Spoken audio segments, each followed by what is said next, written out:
Hello students. आज का हमारा वीडियो होम्योपैथिक फार्मेसी से रिलेटेड है, जिसमें हम लिक्विड व्हीकल में इथाइल अल्कोहल के बारे में बात करेंगे। तो चलिए स्टार्ट करते हैं। इथाइल अल्कोहल जनरल कैरेक्टरिस्टिक्स में इसमें है also known as ethanol, spirit of wine, grain alcohol. इसके तीन नाम है, ethanol, spirit of wine, grain alcohol भी हम इसे कह सकते हैं।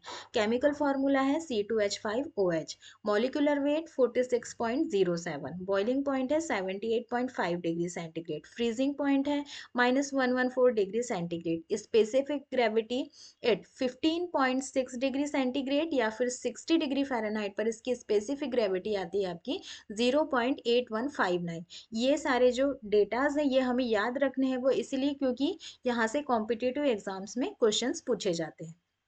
देन अदर प्रॉपर्टीज में है colourless, neutral, volatile, volatile liquid with pleasant smell and burning taste. क्या होता है इसमें कि इसका टेस्ट कैसा होता है, बर्निंग टेस्ट होता है इसका, और ये कलरलेस होती है।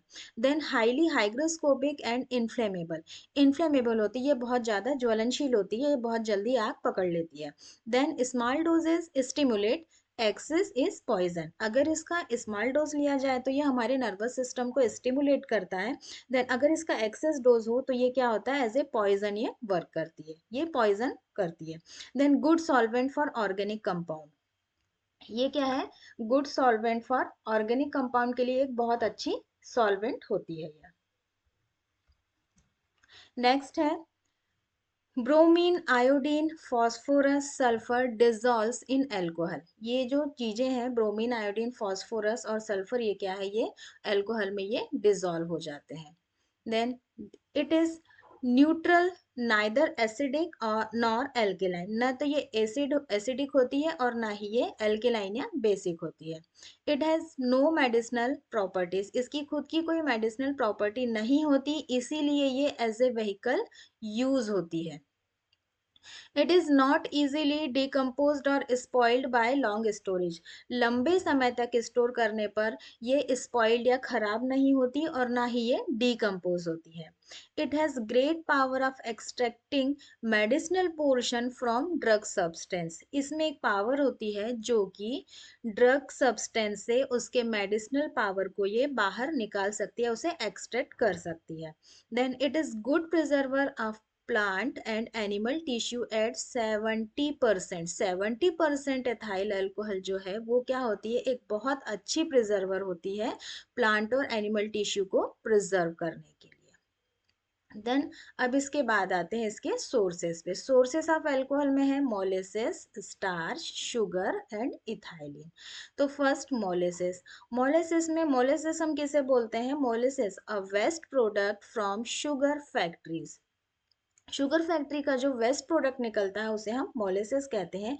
ये इंडिया में मेन सोर्स है किसके लिए, एथाइल अल्कोहल को प्रिपेयर करने के लिए। ये मेन सोर्स है जिससे कि एथाइल अल्कोहल प्रिपेयर की जाती है। इंडिया में मेन सोर्स क्या है, ये भी एक ऐसा क्वेश्चन आ सकता है यहाँ पर। ये देन स्टार्च, स्टार्च से जो कि स्टार्ची सब्सटेंस जो होते हैं जैसे कि पोटेटोस, राइस, ओट, मेज, व्हीट, बार्ली, इनसे हम स्टार्च कलेक्ट करते हैं। देन उससे क्या करते हैं हम, एथाइल अल्कोहल प्रिपेयर करते हैं। इसके बाद आता है शुगर, शुगर में बीट शुगर, केन शुगर, इससे भी प्रिपेयर किया जाता है। इथाइलिन, इथाइलिन से अगर अल्कोहल प्रिपेयर करना होता है तो हम इसे कैसे करते हैं, सिंथेटिकली इसे प्रिपेयर करते हैं, alcohol synthetically prepared from ethylene. अब नेक्स्ट है इसमें कुछ जो पॉइंट्स है जो हमें ध्यान देने हैं आगे। Ethyl alcohol is derived from grains such as rice, wheat, commonly referred to as grain alcohol. Ethyl alcohol जो बनाई जाती है वो किससे, ग्रेन से, मोस्टली ग्रेन से बनाई जाती है जिसमें राइस एंड व्हीट होता है। तो उसे इसीलिए हम इसे क्या नाम देते हैं, ग्रेन अल्कोहल नाम देते हैं। It is particularly suited for homeopathic application, बहुत ज़्यादा होम्योपैथी में ये यूज़ होती है, होम्योपैथिक प्रिपरेशन में ये बहुत ज़्यादा यूज़ होती है, ग्रेन अल्कोहल बहुत ज़्यादा यूज़ होती है। Then on the other hand methyl alcohol is obtain through the destructive distillation of wood rather than from ethyl alcohol. देखिए एक बात है कि मिथाइल अल्कोहल और एथाइल अल्कोहल, एथाइल अल्कोहल हम क्या बोल सकते हैं, C2H5OH, और जो मेथिल अल्कोहल क्या होती है, CH3OH, ठीक है।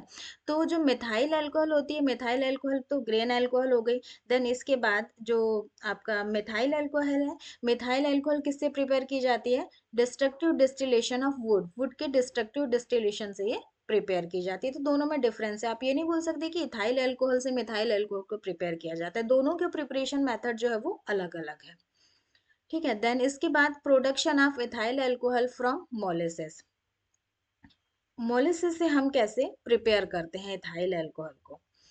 Molasses consist of 50 to 60% sugar. सबसे पहले तो ये ध्यान रखिए कि मोलेसिस में क्या बच जाता है, मोलेसिस हम किसको बोल रहे हैं, जो शुगर फैक्ट्री का वेस्ट प्रोडक्ट है हम उससे बोल रहे हैं। तो उसमें क्या होता है कि 50 से 60% तो क्या होती है, बची रहती है आपकी sugar. The fermentation of molasses occurs with the help of yeast. तो क्या करना है, मोलेसिस जो होते हैं उसको यीस्ट की प्रेजेंस में या यीस्ट ऐड करके हम उसको एसिडिक मीडियम में उसका क्या करते हैं, फर्मेंटेशन करते हैं। इसका क्या होता है, फर्मेंटेशन होता है। In the presence of invertase and maltase enzyme, अब यहाँ पे क्या होगा, दो एंजाइम्स और रहेंगे, invertase and maltase enzyme. Molasses and yeast are transformed into glucose and fructose. जब ये प्रोसेस होगी, फर्मेंटेशन जो होगा, मोलेसिस प्लस आपका यीस्ट, इसका फर्मेंटेशन होगा। फर्मेंटेशन इन्वर्टेज और माल्टेज एंजाइम की प्रेजेंस में होगा, जिससे कि क्या होगा, ग्लूकोज और फ्रक्टोज आपका क्या मिलेगा, ये प्रिपेयर होगा, बनेगा क्या, glucose and fructose, which are then converted by zymase. इसके बाद क्या होगा, जाइमेज एंजाइम की प्रेजेंस में ये कन्वर्ट हो जाएगा किसमें, ethyl alcohol, carbon dioxide and heat. इसको हम आगे और देख सकते हैं। मोलेसिस प्लस यीस्ट, फर्मेंटेशन हुआ, then invertase and maltase enzyme की प्रेजेंस में प्रोसेस होगी, देन इसके बाद ये क्या बनेगा, ग्लूकोज एंड फ्रक्टोज बनेगा। फिर इसको जाइमेज एंजाइम की प्रेजेंस में ये कन्वर्ट होगा, जिससे कि क्या हमको रिजल्ट एंड में मिलेगा, C2H5OH plus CO2 plus heat, जिससे कि हमें इथाइल अल्कोहल हमको तैयार मिलेगी। अब इसके बाद ये प्रोसेस होने के लिए कितना टाइम लगता है, दिस टेक्स अबाउट 2 days, 2 दिन इस ये सारी प्रोसीजर को लगता है। Then this contains 6 to 12% of alcohol. तो इसमें हमको क्या मिलता है, 6 to 12% ऑफ एल्कोहल इसमें मिलती है। आफ्टर फ्रैक्शनल डिस्टिलेशन, इसके बाद हमको क्या करना होता है, डिस्टिलेशन करना होता है। This alcohol contains, fractional distillation के बाद में अब ये क्या कहलाएगी, हमारी 95% वॉल्यूम बाय वॉल्यूम और 92.5% वेट बाय वेट हमको क्या मिलेगी, इथाइल अल्कोहल हमको यहाँ पे मिल जाती है। This is commercially known as rectified spirit. इसको हम कमर्शियली हम इसको क्या नाम दे सकते हैं, क्योंकि 95% है ना वॉल्यूम बाय वॉल्यूम, तो इसलिए हम इसको क्या नाम दे सकते हैं, this is commercially known as rectified spirit. अब आते हैं स्टार्च से इसे कैसे प्रिपेयर करते हैं, preparation of ethyl alcohol from starch. Starchy substance में हमने देखा था क्या क्या हो सकते हैं हमारे पास, पोटैटो, राइस, ओट, मेज, व्हीट एंड बार्ली। तो क्या करते हैं हम, सबसे पहले यहाँ से स्टार्च कलेक्ट करते हैं। Starch is first turned into a pulp. इसको क्या करते हैं, स्टार्च को हम कन्वर्ट कर देते हैं किसमें, पल्प में या पेस्ट में। वाटर ऐड करके इसे हम पल्प या पेस्ट में कन्वर्ट कर देते हैं। This pulp is then combined with malt derived from germinated barley. इसमें फिर हम क्या करते हैं, माल्ट ऐड करते हैं।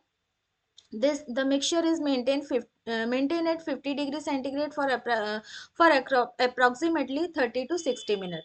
ये इसे हमें टेम्परेचर इसका 50 डिग्री सेंटीग्रेड का टेम्परेचर हमें मेंटेन करना होता है, और इसे हम कब तक रखते हैं, लगभग 30 से 60 मिनट तक हम इसे रखते हैं। The enzyme diastase present in the malt. अब क्या था, जो हमने माल्ट ऐड किया था उस माल्ट में क्या होता है, डायस्टेज एंजाइम प्रेजेंट होता है, जो कि स्टार्च को किस में कन्वर्ट कर देता है, converted the starch into maltose. Starch को कन्वर्ट करता है किसमें, ये माल्टोज में कन्वर्ट कर देता है। द सब्सिक्वेंट, अब इसके बाद जो आगे की प्रोसेस होती है, जैसे कि मोलेसिस में हमने देखा था, सेम वही प्रोसीजर आगे होती है। तो लास्ट में हमको C2H5OH CO2 प्लस हमको क्या मिलता है, H2O हमको, सॉरी हीट हमको यहाँ पर मिल जाती है। देन इसके बाद ये तो हो गया प्रिपरेशन, इथाइल अल्कोहल कैसे प्रिपेयर की जाती है, हमने मोलेसिस से देखा, स्टार्च से भी देखा। अब इसके बाद इसमें इम्प्यूरिटीज क्या क्या हो सकती है, इम्प्यूरिटीज में क्या क्या हो सकती है, फ्यूजल ऑयल, कॉमनेस्ट इम्प्यूरिटी। यहाँ से भी एक क्वेश्चन आता है कि कॉमनेस्ट इम्प्यूरिटी क्या हो सकती है अल्कोहल में, तो वो होती है फ्यूजल ऑयल की इम्प्यूरिटी होती है। एसिड, कौन सा एसिड इसमें हो सकता है as a impurity? Succinic acid इसमें हो सकता है। और कुछ इम्प्योरिटीज में वाटर भी हो सकता है, एमाइल अल्कोहल हो सकता है, प्रोपिल अल्कोहल हो सकता है, ब्यूटेल अल्कोहल हो सकता है, ग्लिसरीन हो सकता है, और एल्डिहाइड एंड कीटोन बॉडीज ये इसकी इम्प्योरिटीज में हो सकती है। बट इसमें जो कॉमनेस्ट इम्प्योरिटी है वो है आपका fusel oil. Then detection of impurity. तो अल्कोहल में इम्प्योरिटीज है, ये हम कैसे डिटेक्ट करेंगे? इसके लिए भी हमारे क्या होते हैं, कुछ टेस्ट होते हैं। तो सबसे पहले इसमें हम क्या करेंगे, add AgNO3 silver nitrate in alcohol. जो हमारे पास अल्कोहल जिसका हमको इम्प्योरिटीज डिटेक्ट करनी है उसमें हम क्या करेंगे, AgNO3 या सिल्वर नाइट्रेट हम इसमें क्या करेंगे, ऐड करेंगे, एंड एक्सपोज टू, इसे हम क्या करेंगे, सनलाइट में रख देंगे।